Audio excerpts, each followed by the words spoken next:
Olá a todos, novo episódio do podcast da Premier Pub, este mais triste, sem Premier League, mas nós tratamos do assunto porque trouxemos aqui um convidado de luxo para este episódio, Vítor Matos. Obrigado. Olá, Vítor. Gostaste deste elogio? Foi digno de Oscar, não acham? Eu acho que sim. Estiveste muito bem. E antes de mais, um abraço ao Vítor. Obrigado por estar aqui connosco. Vítor, que está cá connosco. É um prazer. Com o Tomás da Cunha também e com o nosso Oscar Cordeiro. Vítor Matos, que é treinador adjunto, foi treinador adjunto do Klopp no Liverpool, é treinador, vai estar agora também aqui a contar-nos novidades naquilo que será o seu futuro, mas também a recordar muitas memórias daquilo que foi a sua carreira em Inglaterra. E eu quero começar por perguntar uma coisa que me aflige, que é: como é que se treina em Liverpool com o frio? É que só dá para ver os vossos olhos. Isso faz parte... É que jogar é uma vez por semana, 2 vezes por semana, mas treinar que é todos os dias. Faz parte ter um bom casaco e uma boa roupa, porque senão é muito difícil. É muito difícil. Para as orelhas. Muito difícil. Não, o vento, o frio, a chuva... Vamos dizer que não é por isso que Liverpool tem as melhores razões para nós irmos visitar. Os treinos eram de manhã cedo? Ou... Variava, nós às vezes treinávamos de manhã. A nossa ideia, aliás, em termos de treino, nós treinávamos a 1 hora, que permitia aos jogadores terem alguma vida privada, ou seja, nós treinávamos muitas vezes por volta do meio-dia, e dessa forma era possível para aqueles jogadores que tinham família, isto é, filhos, poderem levar os filhos à escola e até quando terminava muitas vezes o treino serem capazes de ir também buscar os filhos à escola. Isso era uma preocupação que o Jürgen tinha e uma preocupação também, ou uma sensibilidade que ele tinha perante o plantel que tínhamos na altura, e às vezes treinávamos também ao fim da tarde ou num horário que não existisse luz solar, ou seja, tínhamos de ter luz artificial. Certo. Também pelo horário dos jogos, ou seja, isso era uma preocupação do Jürgen quando nós jogávamos, vamos imaginar, às 8 da noite, que o treino fosse o mais perto possível desse horário. Pronto, por isso apanhamos dias com muito frio e apanhamos dias em que a luz também não era maior. A Inês estava-se a meter aí com o frio, um grande abraço, parabéns pelo trajeto na Premier League. Eu, no outro dia também perguntei, aqui a propósito, quem nos acompanha vê muitas das entrevistas que nós fazemos, são aos jogadores durante a semana, são naqueles espaços fechados, tipo meio que pavilhão, com relva sintética ou mesmo relva natural. Sim. E eu fui surpreendido recentemente porque percebi que os jogadores da primeira equipa, apesar de existir aquele espaço, nem sempre vão lá, não é? Aquilo é utilizado para quê? Para dias em que está mais frio ou é só para recuperação ativa?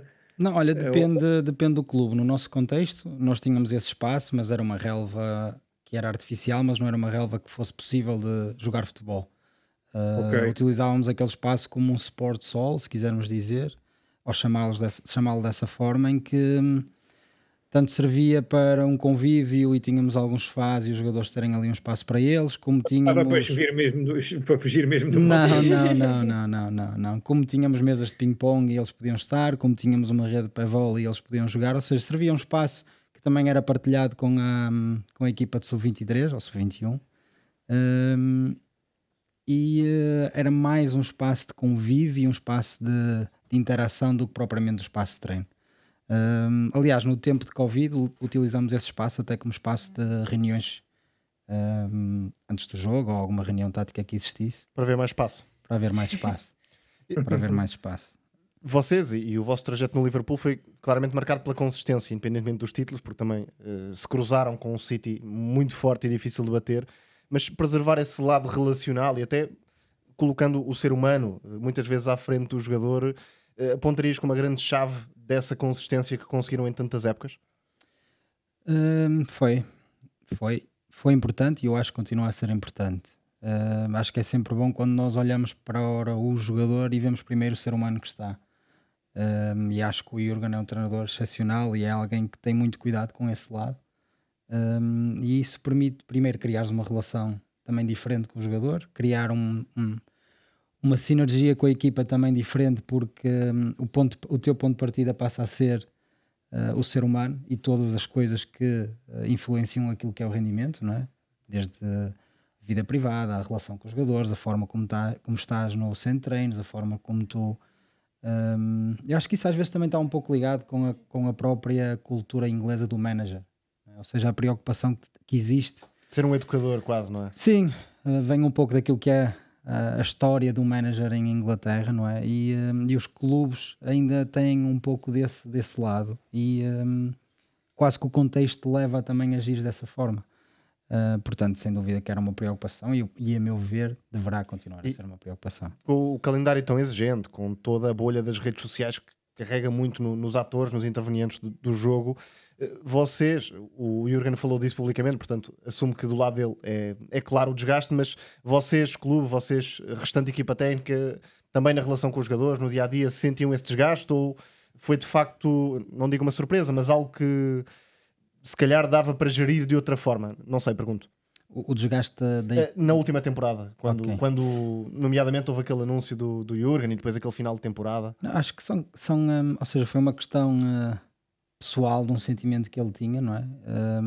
Partilhado connosco enquanto staff, mas que acho que tem um sentimento muito próprio pela forma como ele é enquanto líder, pela forma enquanto ele é enquanto treinador. Precisa de energia, não é? Exatamente, acho que isso foi muito bem explicado por ele, não é? Em que a forma como ele lidera é alguém que baseia muito aquilo na sua energia, na sua capacidade de transmitir essa positividade e essa energia para o plantel. E quando ele olha para ele próprio e se sente menos capaz, ou se sentiu menos capaz de poder ter esse tipo de liderança, acho que tomou a decisão e partilhou-a connosco e todos nós estávamos lá para suportar e ao mesmo tempo ajudar a que uma decisão que foi partilhada em janeiro conseguíssemos terminar a época da melhor forma. Estavas à espera ou foi surpreendente? Porque o Jürgen passava-nos uma felicidade tão grande nos jogos, e acredito que nos treinos também, o Trent no final e o Virgil também no final, no último jogo, na despedida, estavam lavados em lágrimas. Foi surpreendente. Eu não diria surpreendente no sentido em que nós vamos falando, não é? Vamos partilhando aquilo que sentimos, vamos partilhando as nossas intenções e aquilo que é o nosso dia-a-dia enquanto treinadores e staff. Sim. Mas acho que aquilo que foi determinante foi um sentimento que foi crescendo dentro dele, não é? A grande preocupação que nós tínhamos era conseguir deixar o clube, ou o Jürgen tinha, era conseguir deixar o clube num estado, ou se quisermos dizer, num momento melhor do que aquele quando ele entra. E sentíamos que aquele era um momento certo também de o plantel renovou-se em algumas posições, conseguiu-se ter uma mistura certa daquilo que era experiência, daquilo que era talento jovem. Em termos de cultura, que era algo que é muito importante para nós, de vitória, de treino, da forma como os jogadores se relacionavam, da forma como quando vamos para o centro de treino estamos, e mesmo fora dele, que estava maturado e conseguiu chegar a algo que nós nos identificávamos, e isso para nós, ou para o Jürgen, era também aquilo que era o mais importante, que era conseguir deixar o clube neste estado. Claro. E eu acho que um conjunto de coisas contribuíram para esse fator. E pronto, e acho que foi, pelo que vemos este ano, também a decisão correta, não é? Por a forma como o Liverpool está a jogar e a forma como estão os jogadores a continuar a crescer e a continuar também a ter rendimento, e acho que foi bastante positivo e foi o timing certo. O legado de um treinador e de uma equipa técnica será sempre comprar o ponto de partida quando vocês entraram e depois quando saem enquanto equipa técnica, e o Liverpool tem outras bases, sem sombra de dúvida. Depois, não sei se surgiu essa possibilidade ou não, pelo menos foi falada, de o Jürgen sair e a restante equipa técnica, penso que esfiada pelo Pep, poder dar continuidade ao trabalho. Isso seria algo que te faria ficar de alguma forma? Qual é a tua sensação em relação a isso? Não, é um se, não é? Aquilo que ficou claro era que, neste caso, os donos do clube, ou seja, a FSG, queria também marcar um um fim e um início de um ciclo, não é? E esse era o momento de marcar o início e o fim ao mesmo tempo de um ciclo. E eu acho que aquilo que acontece muitas vezes, que é o facto de um treinador estar tantos anos num clube, permita que o próprio clube também ganhe e consiga identificar-se com um conjunto de valores que são dele, não é? E eu acho que a influência que o Jürgen teve no clube é tão profunda e foi tão profunda que vai desde a forma como a equipa principal compete, treina, como também a forma como a academia o faz, como a forma como todo o clube e toda a cidade passam a olhar para o clube e a sentir o clube. A frase dele, não é? From doubters to believers, é um exemplo. E até já saiu o documentário agora, na semana passada, acho. Exatamente. É a forma. Estás a falar de frases marcantes. Há momentos marcantes também em Anfield. Sem dúvida. Eu não sei, não me conheces bem, mas eu sou um sentimentalão e também sei que aqui muita malta Ninguém que escuta o diria. podcast. Aqui a malta que escuta o podcast gosta muito também das histórias da Premier, independentemente das mudanças, há uma coisa que nunca muda, não é? É em Anfield, aquele momento antes da entrada das equipas. Quando jogas em Anfield, o Never Walk Alone é sempre algo que te marca, e a mim, desde o primeiro até ao último, era sempre um momento especial em que te deixa arrepiado por toda a envolvência, não é? Agora, a própria Premier League, e falando da Premier League, temos muitos jogos marcantes, não é? Muitos jogos marcantes em casa e muitos jogos marcantes também fora. Estou-me a lembrar, por exemplo, um jogo numa época difícil, em que temos, ou seja, a época após sermos campeões, em que temos aquele conjunto de lesões nos defesas, e há ali um momento decisivo em que éramos obrigados a ganhar ao West Bromwich fora, para termos a possibilidade de continuar a lutar por um lugar de Champions, e vemos o quão difícil é lutar por um lugar de Champions, como vemos este ano. Depois de serem campeões, exatamente, estavam a lutar por outra coisa, não é? E este ano é algo que se passa semelhante com o City. Sim. E é bastante difícil porque é um mindset e uma forma de olhar para o jogo completamente diferente, porque estás tão habituado a ganhar, em que de um momento para o outro deixa de acontecer e tu não consegues entender muitas vezes os porquês, nem entender muitas vezes o caminho que tens que seguir, e isso gera muita frustração, não é? Pronto, e nesse jogo nós ganhamos o jogo, estava 1-1, e penso que já em tempo de desconto, se não estou em erro, 93, 94 minutos, o Alisson sobe a um canto e marca um gol de cabeça. Pronto, e esses são momentos marcantes, não é? Não só por o contexto de ser da importância do jogo, mas também por ser um guarda-redes a marcar um gol, e é um gol fantástico. Quando nós vemos a qualidade técnica do Alisson a cabecear, faz inveja a muitos avançados. Porque é que não foi ponta de lança naquele caso, sim. Pronto, e é sem dúvida um jogo marcante, como temos muitos jogos marcantes em casa, às vezes pelo resultado, às vezes pela envolvência, às vezes por marcarmos aquele gol no último minuto, não é? Porque Anfield tem isto especial, ou seja, nos momentos em que tu realmente precisas, eles estão lá e fazem a equipa crescer, e esta relação entre a equipa, entre o estádio e o próprio treinador, é quase como uma tempestade perfeita, e aquela tempestade tu sentes aquilo dentro do campo e os jogadores sentem aquilo dentro do campo. Uma pergunta, Vítor, foi o feeling do Alisson na altura e pela experiência que ele tem, ou vocês estavam no banco? Alisson só? Não, foi uma surpresa, porque foi, sim, até foi ainda ou seja, ainda havia algumas restrições por causa do Covid, ou seja, ainda não era aquela fase de estádios cheios, era fase com, não sei, 30% de da capacidade, e na altura o nosso treinador guarda-redes, o John Achterberg, com a emoção diz ao Alisson para ir, mas nenhum de nós tinha noção que isso estava a acontecer. O jogo estava empatado, não é? O jogo estava empatado e só vemos o Alisson a correr, o Jürgen a olhar para trás a perguntar o que é que tinha acontecido, e aquilo nesta envolvência do jogo, não é? Canto e golo. E eu tenho quase certeza que era o Nat Phillips que estava atrás do Alisson, e a bola ia para o Nat Phillips cabecear, e com muito respeito por ele, porque ele é fantástico em muitas coisas, eu tenho quase certeza que ele não ia marcar o gol. Vítor, há um jogador de que temos inevitavelmente de falar, que é o Salah. E há muitas questões interessantes sobre o Salah. Acho que o próprio jogador também se foi moldando ao longo dos anos. Primeiro um jogador muito de condução, de verticalidade pura. Agora é um jogador também com mais mudanças de ritmo, um definidor fora de série. Primeiro, se acreditavas que era possível que nesta fase da carreira ainda oferecesse uma época desta dimensão, e depois se há, por exemplo, no dia-a-dia ou no treino, algumas consequências do Ramadão. Estamos a viver o Ramadão, por isso acho que pode ser um ponto interessante para quem está de fora. Respondendo às questões, a primeira,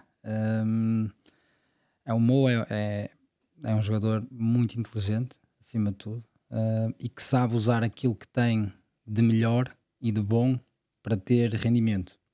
Ou seja, se foi construindo a carreira dele com base na sua velocidade, na sua capacidade de finalização, na sua capacidade de mudar rapidamente de um momento de mais lento para um momento mais rápido, driblar por dentro, driblar por fora, aos poucos também foi descobrindo outras coisas, porque o corpo foi mudando e ele vai mudando.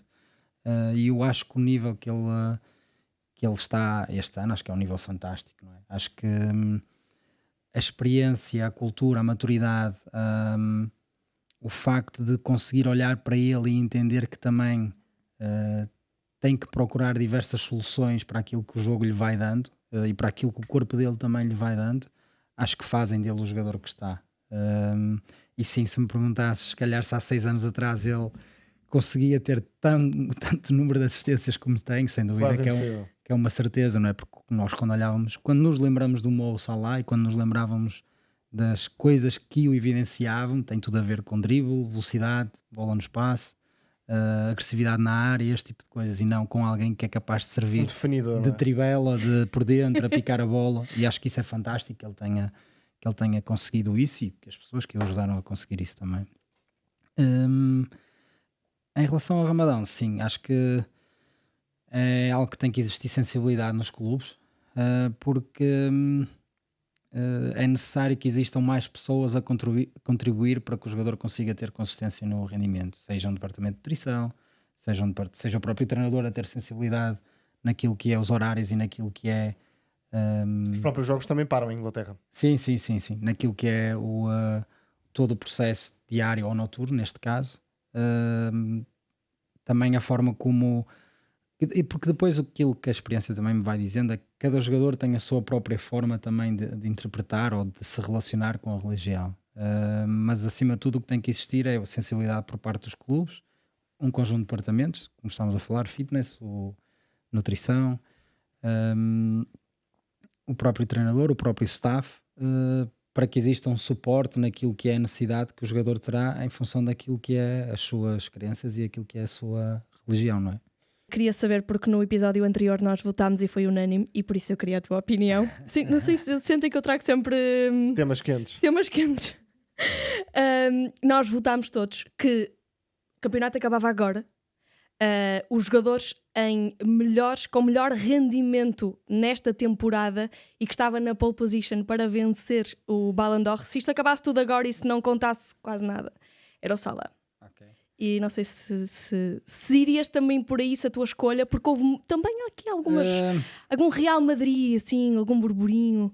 Não, eu acho que, como são prémios individuais, não é? É sempre... Eu acho que os prémios individuais, o que têm de bom ou de fantástico é que muitas vezes criam sonhos, principalmente nas crianças, não é? E olham para um jogador e o jogador... E esta paixão e esta magia... está muito presente nestes prémios, por isso acho que esse é o lado positivo dos prémios. Por isso, se eu tivesse que escolher alguém para isso, eu este ano também escolheria o Mo. Acho que por tudo o que ele representa, por toda a sua carreira também, porque também teve uma carreira com altos e baixos e teve um trajeto no Chelsea em que não se conseguiu afirmar da forma como ele esperaria e tem que ir para outra liga, voltar a ter...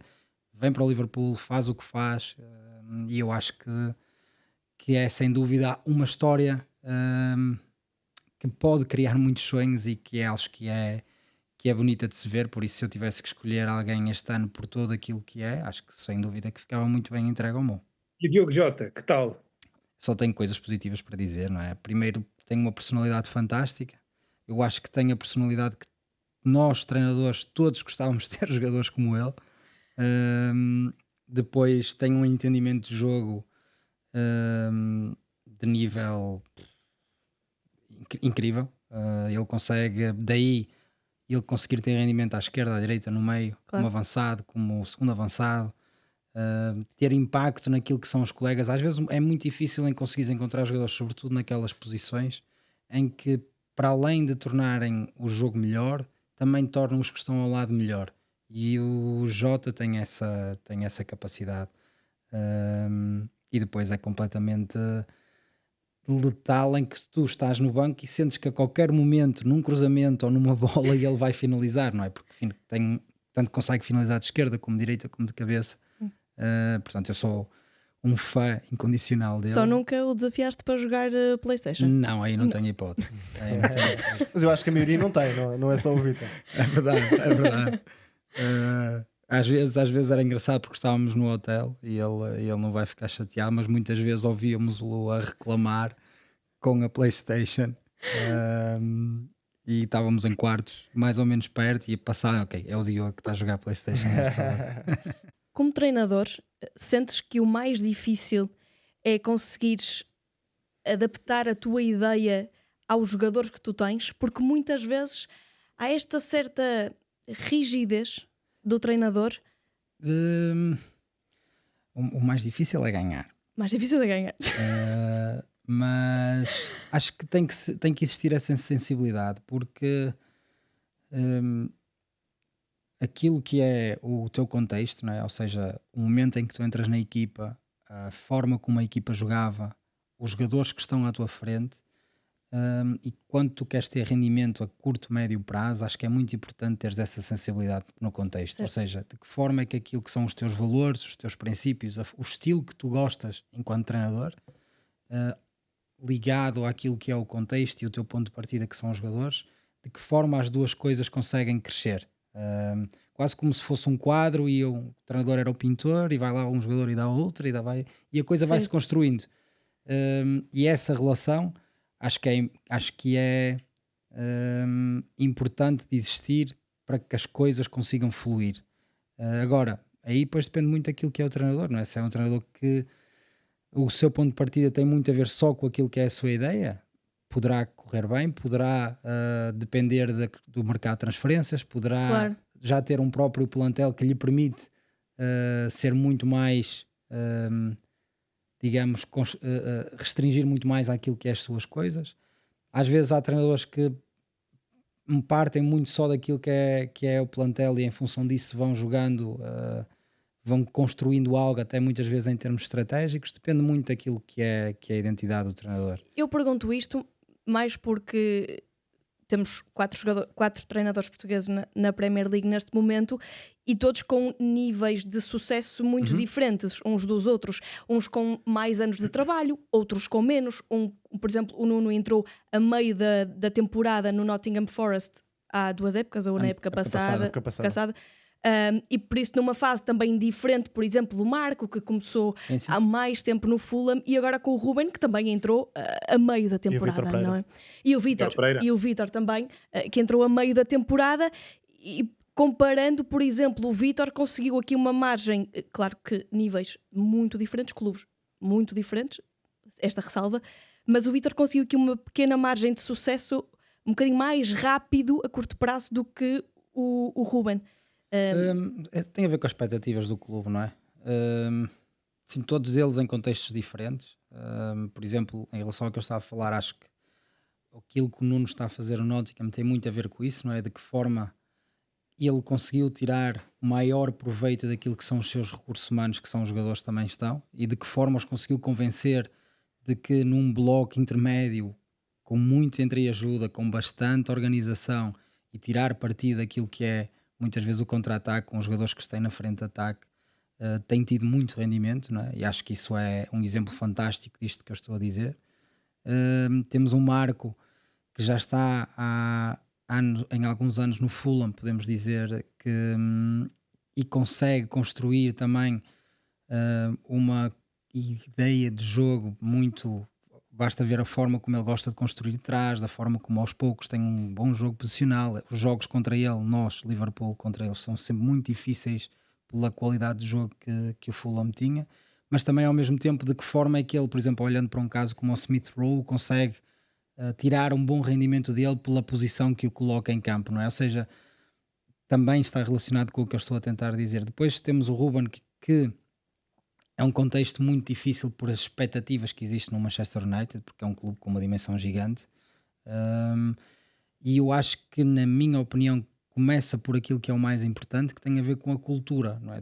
Com a cultura de treino, com a cultura de competição, com a cultura de quem realmente tem este lado competitivo e quer estar, e isso implica tempo. Não é? Implica tempo para alterar, porque mudar culturas, mudar hábitos e mudar rotinas não é fácil. E ao mesmo tempo é alguém com uma ideia muito clara, e isso, as coisas para serem construídas, sobretudo no contexto em que estavam, demoram o seu tempo. E os grandes clubes ingleses passaram todos por esse processo, a exceção terá talvez o City, que desde que começou a investir mais a sério foi crescendo, mas o Arsenal teve um processo muito difícil, o Liverpool a mesma coisa. Aliás, a entrada do Jurgen também não foi imediata, começou a construir. Sim, demora. O United, o Chelsea e por aí fora. Eu acho que é algo que cada vez se fala menos, mas é algo que tem que existir, que é tempo, não é? Isso é a realidade do futebol e é a realidade quando nós queremos construir alguma coisa. Tem tempo, demora tempo. Claro. Pronto, e esse é um caso. E depois temos o caso do Vítor, que é em função daquilo que era o contexto em que tinha que estabilizar e dar resultados em curto prazo para permitir que o Wolves saísse de uma posição de possibilidade de descida, não é? Teve um impacto muito grande quando chegou, não é? Com um conjunto de resultados positivos, e trouxe esta crença coletiva, não é? Da organização, a equipa estar muito mais estável naquilo que ele acredita que era importante para ter rendimento a curto prazo. Sim. O que não quer dizer necessariamente que possa ser a sua ideia, não sei se é isso que estás também a tentar dizer, médio e longo prazo, não é? Sim, acho que como a ideia se desenvolve e como depois cresce, nunca sabemos muito bem, não é? Eu acho que isso é o bom do futebol e é o bom de que uma ideia pode ser. Agora, há ideias que acabam-se por fechar em si próprias, não é? E o jogo é aquilo e muitas vezes é o mesmo, é muito semelhante em diferentes contextos. Gostava de voltar, não? A Inglaterra, quem sabe, não é? Nova fase. Sim, é um pouco como estávamos a falar, não é? Depois de estares lá e depois de sentires aquilo que é a Premier League, tu tens sempre o teu subconsciente e este desejo de querer voltar. Agora, eu sei que terá o seu tempo e sei que as coisas têm os seus passos e os seus processos e portanto, se é algo que eu gostaria, sem dúvida, não é? Algo que se calhar gostaria é fraca a palavra almejar, não é? Almejar é mais forte. Agora, vamos ver. Queria perguntar, porque todos nós, além do gol da jornada, temos apostas em cima da mesa, desde meio da temporada, quase, sobre quem é que vai ganhar a Premier League. Não está incluído o jantar aqui nesta aposta, portanto estamos salvaguardados, mas está incluído. E é quase unânime. Houve ali um resvés de Arsenal. Agora estão a facilitar. Desculpem lá. É verdade. Para atravessar-me a dizer que achava que este ano era para o Liverpool, começaram-se todos a rir porque ainda era muito cedo. Houve ali um resvés de Arsenal, verdade ou mentira? Verdade. Eu mantenho-me fiel ao que eu disse. Não, isso é verdade. O Oscar ali às foi 7 jornadas, não sei. 7? Foi tão cedo, Oscar? Foi muito cedo mesmo. Eu lembro-me que foi. Portanto, o Oscar teve bem. O Oscar é que não paga assim, a Premier é a Premier, não é? Mas bom, vamos lá ouvir o Vítor. Claro, não, e eu queria saber, porque nós já todos nós apostamos. Também a resposta, não vale a pena. Agora se acabas um Arsenal, toda a gente ficava surpreendida, não é? Não, é Liverpool, não é, Vítor? Liverpool está na pole position neste momento para ganhar o campeonato. Por tudo, não é? Por a consistência dos jogos que tem feito, pelos resultados, não é? Pelos pontos que tem e a diferença para o segundo lugar. Claro que Premier League é Premier League e há muitos casos de diferenças pontuais que no fim não se traduziram naquilo que foi no campeão.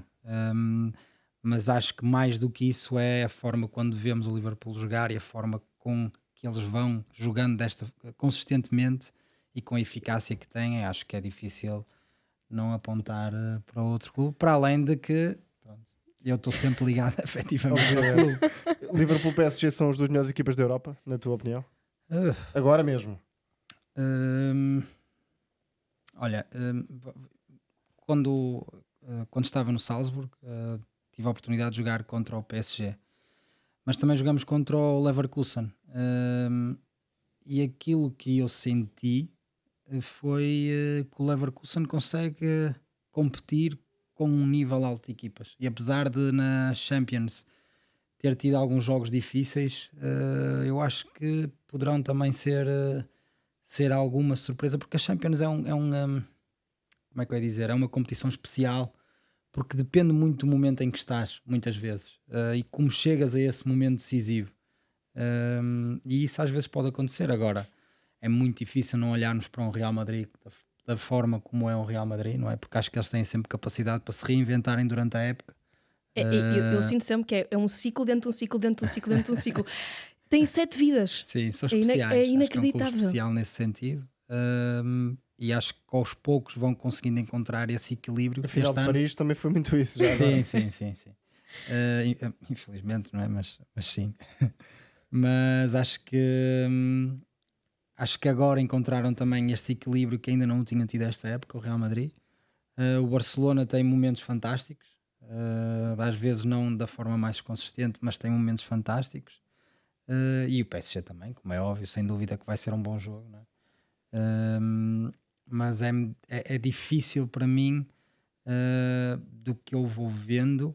Eu acho que em termos de consistência o Liverpool é sem dúvida a equipa mais consistente. Agora, quando olhamos para a Champions, sem dúvida que depende muito do momento em que tu chegas àquele jogo ou àquela sequência de jogos. Vítor, não temos tempo para mais. Esperamos também ter-te cá mais vezes. Esperamos ter-te na Premier League um dia. Muito obrigado, Vítor. Foi um gosto. Obrigado, eu. Um abraço, Vítor. Um abraço, obrigado. Tchau, Oscar. Adeus, malta. Voltamos na próxima semana, já com a jornada da Premier League e com a discussão do golo da jornada, já com Luís Boa Morte, por isso é mesmo a não perder. Até lá.